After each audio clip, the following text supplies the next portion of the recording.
Hi friends, இந்த வீட்டில் எதை பற்றி பார்க்க போகிறோம்னா டிவிக்கு பற்றின விஷயங்கள் பற்றி தாங்க. ஆமாங்க.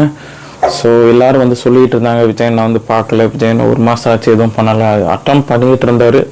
ஸோ இப்போ தான் அவர் ஒரு வழியாக வந்து அவங்க பர்மிஷன் கிடைக்கலன்றதுனால ஸோ சென்னைக்கு இது பண்ணியிருக்காங்க. மக்களை பார்க்கணுன்றது தான் அவரோட எண்ணமே தவிர வேறு எந்த ஒரு அதர் தாட்ஸும் கிடையாதுங்க. ஸோ அவரே வந்து அரேஞ்ச் பண்ணி வெஹிக்கிள்ஸ்லாம் அரேஞ்ச் பண்ணி பஸ்லாம் அரேஞ்ச் பண்ணி அவங்கள கூப்பிட்டு மாமல்லபுரத்தில் தனியாக ஒரு ஹோட்டலில் ப்ரைவேட் ரூம்ஸில் 50 ரூம் புக் பண்ணி ஸோ 37 ஃபேமிலிஸ் வந்து வந்திருக்காங்க அவுட் ஆஃப் 41.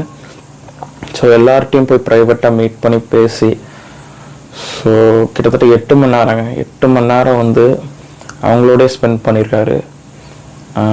அவங்களுக்காக எல்லாமே பண்ணித்தரேன் இருக்காரு.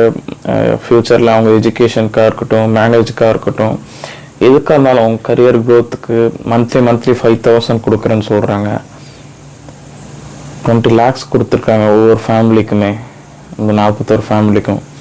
ஏன் அந்த இழப்பை ஈடுகட்ட முடியாது தானே? அது இல்லைன்னு சொல்லவே இல்லைங்க. 100% வந்து ஒரு உயிரோட வேல்யூ வந்து யாராலுமே ஈடுகட்ட முடியாது தான். அது வந்து ஒரு வேல்யூ, ஐ மீன் எப்படி சொல்கிறது, அதுக்குன்னு அது ஒரு விலை மதிப்பில்லாத ஒரு விஷயம் அது. ஸோ ஒருத்தர் பண்ணுறாரு, அதுக்கு நீங்கள் சப்போர்ட் பண்ணுங்கன்னு தான் சொல்கிறேன், அவ்வளோதான்.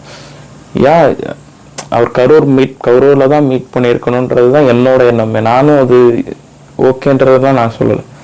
பட் அவர் ஒரு எஃபர்ட் போட்டு பண்ணுறாரு, பட் கிடைக்கல. பட்டு அதனால் சென்னை கூப்பிட்டு இது பண்ணுறாரு, அவ்வளோதான். அதை நீங்கள் திங்க் பண்ணுங்க. மக்களை பார்க்கணுன்றது தானங்க உங்கள் எண்ணம், அதை யோசிங்க. மக்களை பார்க்கணுன்றது தான் எண்ணமாக இருக்கிறப்ப இதெல்லாம் இந்த தாட்டில் வேணாங்க. அதுதான் சொல்ல வரேன்.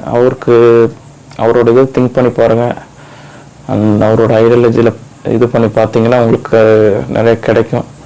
ஏன் நிறைய விஷயங்கள் இருக்குது.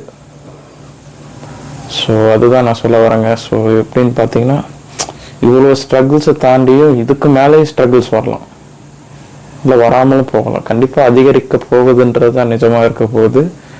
ஸோ அதை வந்து தளபதி விஜய் அண்ணன் வந்து எப்படி ஃபேஸ் பண்ணுறாருன்னு பார்ப்போங்க. கண்டிப்பாக அண்ணனோட இருப்போம், கண்டிப்பாக பார்ப்போங்க.